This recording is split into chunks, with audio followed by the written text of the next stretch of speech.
Hi! Welcome to Comics Price Guide Presents Tales from the Geek. Here in Dragon's Lair in Austin, Texas. Yes. I'm Bobby the Minion. And I am Claire. I'm one half of Counterpoise Cosplay. We are here subbing for Michael Wolf. And Erin the Mechanic. So, yeah, so a little bit of news. Yes. News. A little bit of serious news this week. So, on a sad, somber note, the comic book world has lost a real talent. We've lost Noel Neill, who is the original Lois Lane actress. In the early Superman movies and in the TV series. She was the first Lois Lane in TV series. Indeed. So she passed away, and at the age of 95, I want to say 3 days ago. I'm not positive about that. Moving on from there. The Killing Joke has been, they increased the number of theaters that they will be releasing it to by another 300. Yeah, so for any of y'all who don't know, DC chose to animate what many regard as the classic and quintessential Joker story, The Killing Joke. It is a dark and brutal tale, definitely rated R, not something you should bring kids to in any way. No, it's... I mean, it's not an assessment I personally agree with. I don't like The Killing Joke. I don't recommend The Killing Joke.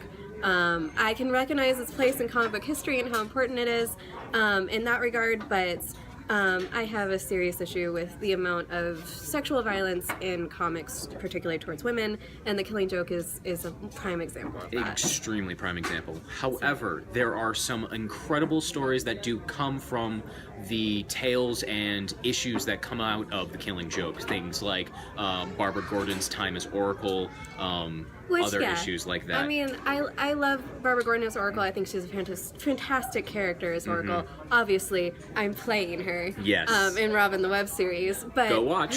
Yes, please do. Go watch. But so yes, it is a divisive, it is a difficult series. I like it. I think it's got a lot of powerful moments. However, I absolutely understand Claire's point of view. It is very dark and it is very, very brutal in a lot of aspects. Yeah.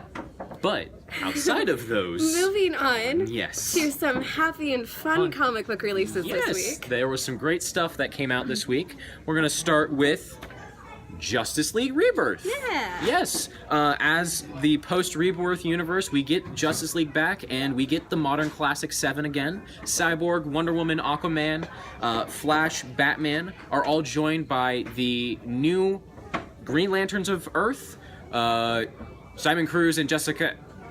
I can't help you there, buddy. Nope. Okay. Dad. So Bobby's nerd cred just took a dent, but it's okay, buddy. It's okay. We can't know everything. I work hard to know anything. Don't hate us, internet. But Jessica, whose last name I will not be able to remember today. Look it up for next week. Yes. In addition, Superman from Earth, whatever.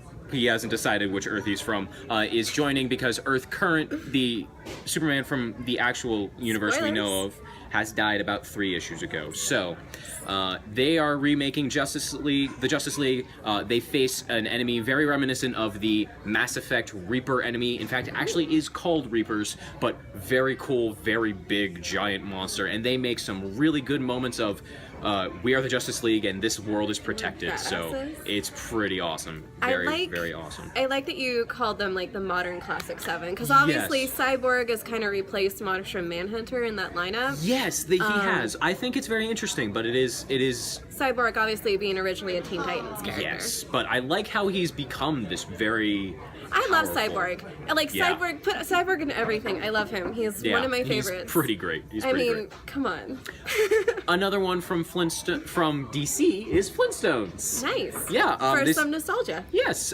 It's a total remake, a totally revamp of the old Flintstones cartoon. Much more adult. Kind of playing around with that, 70s schmaltzy humor. Lots of fun there, but a very funny, some of the best puns I've read in a long time. One of the stores is called Spears and Roebuck, which I think is great. I love it. I love it a lot. So Spears and Roebuck and In the Flintstones, go ahead, pick it up. It's fantastic. And then finally, we have... more sci-fi. Bounty. Yes, more sci-fi. Joining Joyride from last week.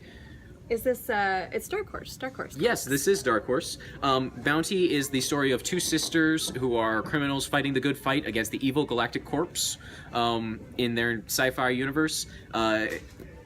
Unfortunately, at the beginning of the episode, they've been captured, and a giant bounty has been placed on their heads. Now, most of the information about them has been wiped from the systems due to their awesomeness, but at the same time, that bounty is very difficult to remove, so they decide, you know what, we're going to become bounty hunters, because they never expect someone with a bounty to be a bounty hunter, and we can't beat them on the outside, so we're going to join them and kill them from the inside. I just love the idea of, I'm sorry, my awesome has wiped the slate clean. It's pretty sweet. It's pretty sweet. The amount of coolness then in just like the first 5 pages is really up there. It looks really colorful and fun. It is. It's extremely colorful and fun.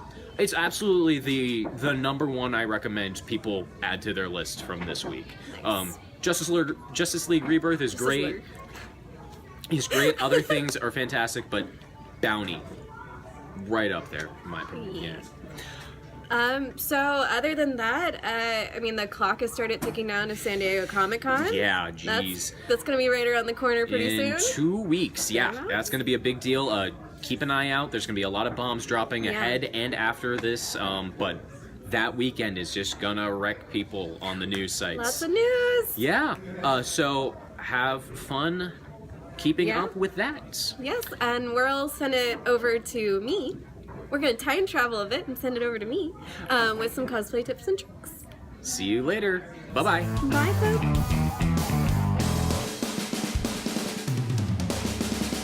Hello, and welcome to Cosplay Tips and Tricks.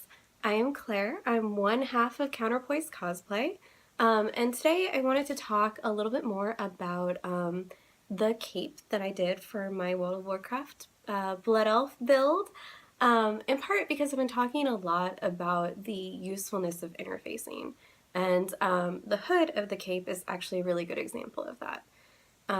If y'all can see, I did some detailing at the top of the hood here, and the way I got those shapes is by wrapping my pretty sparkly gold fabric here in interfacing, and then layering that on top. And one of the best side effects of that detailing and that interfacing is that it gives me this nice kind of like rigid line at the top of the cape, almost like the brim of a hat, which allows the cape not to like crowd over my face too much, but I can pull the cape forward more while still keeping my face visible, as you have that rigidness, and then the cape falls kind of around the side. So it has a really nice framing effect. And this here is about 4 layers of interfacing. I guess more like 3. It's 4 different triangles, and the way they're layered is about 3 layers of interfacing thick. You can also buy interfacing, obviously, in a variety of thicknesses. To be completely honest, on this build, I had a lot of interfacing lying around, because interfacing is one thing that, as a, sewing as much as I do, I pretty much always have interfacing around, so I didn't buy a specific width or anything for this build. I used what I had on hand. But it's pretty simple. Part of the reason why I did it was just to have a rigid edge of the shape, so I could get a nice clean triangle. And then, as I said, it also ended up with that really nice framing effect.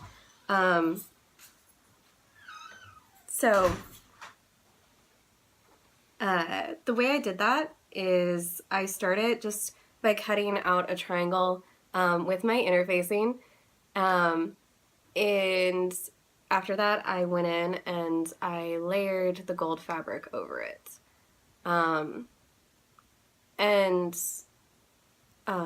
Honestly, I've noticed I say honestly a lot, but one of my best friends in sewing is definitely my iron.